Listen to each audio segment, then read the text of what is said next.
Bonjour à tous, on se retrouve pour vos guidances générales du mois d'avril.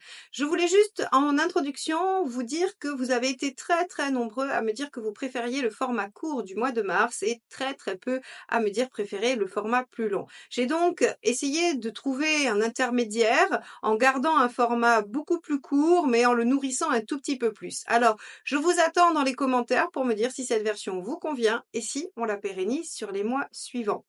Merci à tous pour vos commentaires et je vous laisse tout de suite avec votre tirage.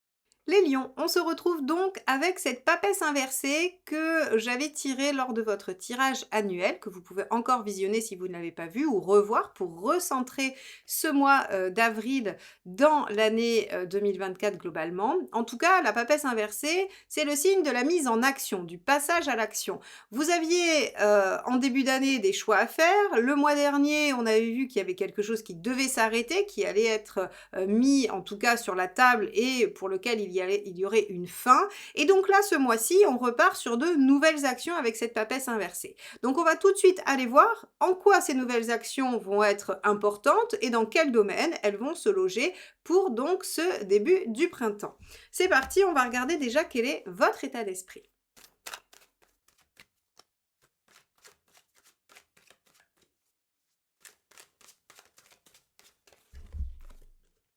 Le pendu.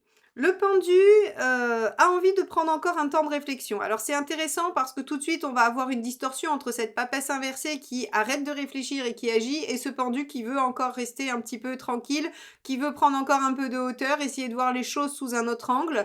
Mais avec le pendu, on peut aussi avoir une forme d'auto-sabotage. C'est-à-dire que vous pourriez très bien poser des actions, papesse inversée, mais des actions qui vont aller dans un sens qui n'est pas le bon. La papesse, elle a deux façons d'agir. Soit c'est le fruit d'une réflexion assez poussée et longue, et donc elle passe à l'action après avoir réfléchi, ou bien, pardon, elle est dans une action qui manque de réflexion. Et avec le pendu, on pourrait imaginer soit que vous passez un temps fou à réfléchir et que vous ne passez pas à l'acte, ou bien que vous vous auto-sabotez avec des actions qui manquent de réflexion et qui manquent de prise de hauteur, de considération de plein de choses. Bon, on va regarder comment ce pendu se comporte sur le reste du tirage pour savoir de quel côté il penche.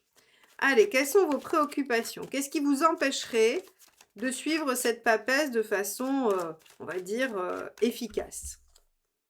6 d'épée, la transition, le changement. Ce qui vous préoccupe, c'est l'entre-deux. C'est-à-dire que je pense que vous imaginez parfaitement le résultat attendu.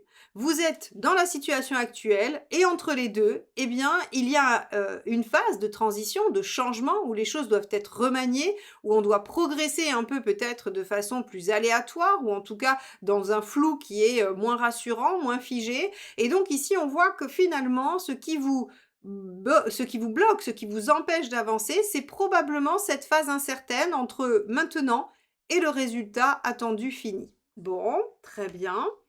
On va regarder ce que ça nous dit par la suite. Allez, déjà, on va regarder la sphère professionnelle.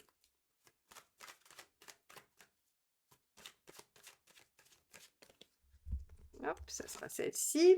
Ouais, 2 d'épée. On a beaucoup de lames de passivité et de réflexion. 2 d'épée dans le professionnel, on prend le temps de réfléchir, on étudie les options, on sait qu'il faut prendre une décision, mais pour l'instant, on n'agit pas, hein. Le 2 d'épée est une carte très passive où tout se passe au niveau mental, mais il n'y a absolument aucune action de poser. On va en prendre une deuxième, on va regarder ce que ça dit.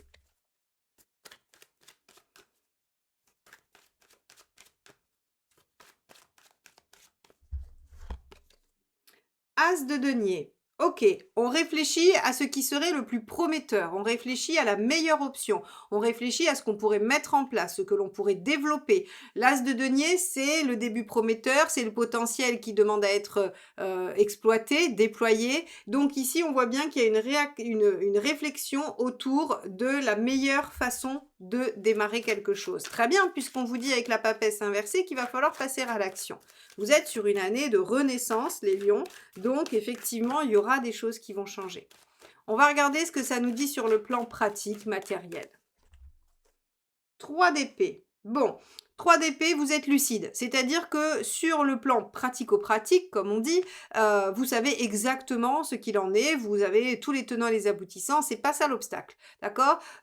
Vous avez la situation telle qu'elle est, vous êtes lucide, il y a aucun souci là-dessus. Alors ça veut pas dire qu'il y a pas de problème, ça veut juste dire que vous êtes bien au courant de ce qui bloque, de ce qui freine, de ce qui fonctionne pas, de ce qui fonctionne. Voilà, vous êtes complètement OK avec ça, les choses sont limpides. OK. On va aller voir ce qui se passe du côté sentimental, relationnel et affectif. Allez, hop là. Alors, 3 de denier qui a sauté du jeu. 3 de denier, ça construit tranquillement, hein. Le 3 de denier, on a une base, en tout cas, on commence à voir des choses émerger.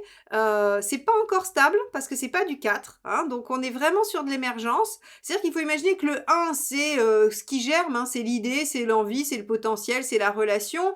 Le 2, c'est, le fait d'être en connexion, hein, et le 3, c'est quelque chose qui commence à émerger de cette connexion. Donc en fait, le 3, on a des débuts, on a des prémices, on commence à voir les résultats de ce qu'on a entrepris. Alors c'est du denier, donc ça veut dire qu'on commence à voir les résultats de ce qu'on a vraiment investi dans le lien, dans la relation, dans le domaine affectif. Si c'est une guérison, par exemple, vous commencez à avoir des résultats par rapport au travail que vous avez entamé. Si c'est une relation, vous commencez à voir germer des choses, des projets par rapport à la relation. Si c'est une ancienne relation, eh bien peut-être qu'il y a de nouvelles choses qui germent. Vous voyez, on va être sur quelque chose qui commence à se déployer, à se manifester concrètement suite aux efforts, au dialogue, peu importe ce que vous avez mis en place précédemment. Ok, on va en prendre une deuxième, on va essayer de regarder un petit peu ce que ça nous dit de plus. Hop, celle-ci. Alors, très bien, Reine de denier, qui a sauté aussi littéralement du jeu.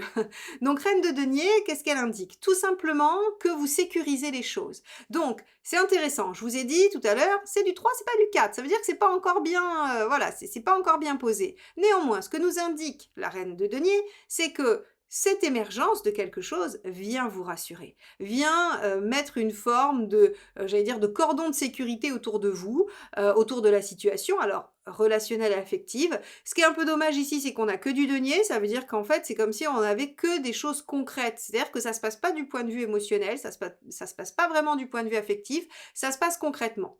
Qu'est-ce que ça peut vouloir dire? Eh bien, il y a des projets concrets qui se développent, il y a des engagements matériels qui se prennent, on voit concrètement des choses qui sont faites dans la matière, dans la réalité, qui engagent, qui promettent, qui, voilà, qui en fait viennent rassurer réellement.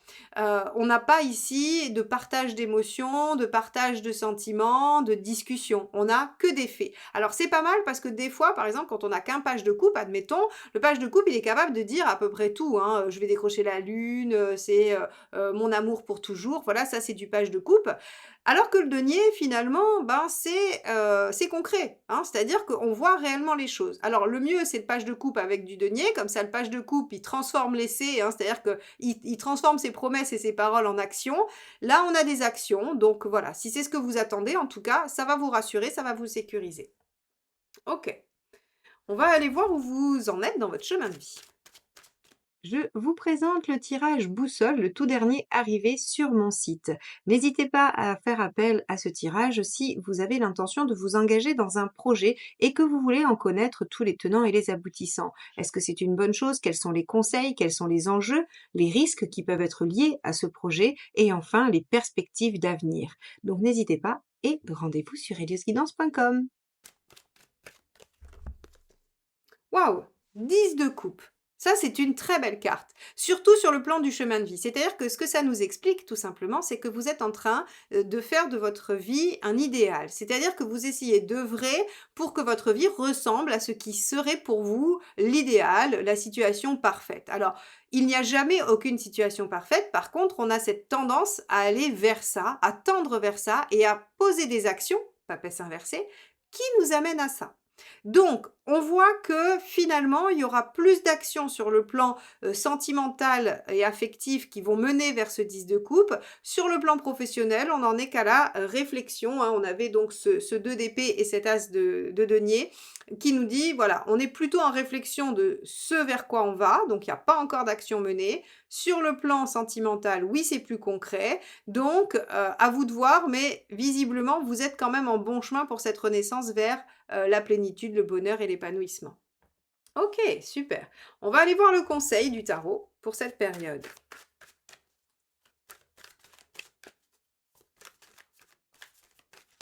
Hop là, celle-ci.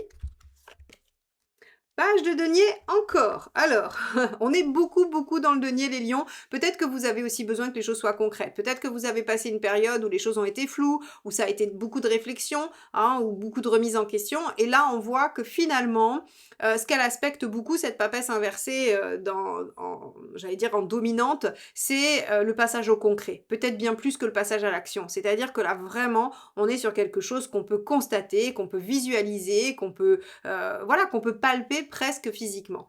Le page de denier, il vous dit, bah, très bien, utilisez tous vos outils et votre potentiel pour aller vers le 10 de coupe, évidemment, c'est-à-dire ce que vous cherchez à mettre en place dans votre vie.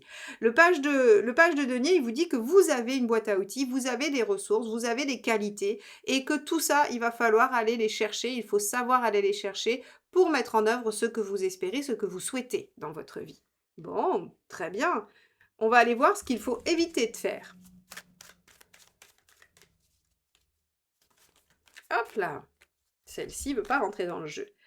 La roue, mais la roue en négatif, c'est-à-dire qu'il ne faut pas procrastiner, il ne faut pas laisser les opportunités passer, il ne faut pas se laisser porter, se laisser aller, il faut évidemment s'adapter à ce qui se passe, mais il faut être proactif. Parce que la roue, en fait, si vous voulez, en négatif, elle vous amène à créer des schémas répétitifs en refaisant des choses que vous avez déjà faites, à passer en force sur des situations qui finalement demandent soit à être abandonnées, hein, on a clairement, à mon avis, sur le professionnel des choix à faire, donc il y a forcément des choses à lâcher. En tout cas, ici, on vous dit, il n'est pas bon de lutter contre, il n'est pas bon de laisser les choses se faire, c'est-à-dire les deux extrêmes de la roue. Soit vous y allez à toute force, vous luttez contre un courant qui veut vous emmener ailleurs, et en même temps, vous vous laissez complètement porter sans être à aucun moment initiateur de quoi que ce soit. Ces deux aspects dans les extrêmes ne sont pas bons pour vous, il ne faut pas être dans ces attitudes-là. Qu'est-ce qu'il faut faire? Chercher quelles sont vos ressources, page de denier, qui peuvent vous permettre de déployer une sécurité affective, l'amorçage de quelque chose au niveau professionnel ou socio-professionnel, tout en étant lucide sur les aspects concrets, qui vont vous permettre d'aller vers le 10 de coupe, c'est-à-dire l'épanouissement et le fait que votre vie ressemble à ce que vous souhaitez. Bon, on va regarder où vous en êtes à la fin du mois.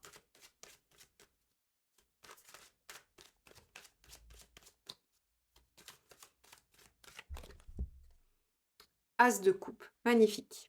Magnifique. L'as de coupe, c'est le fait de pouvoir déployer quelque chose auquel on tient, quelque chose que l'on aime, quelque chose que l'on veut faire.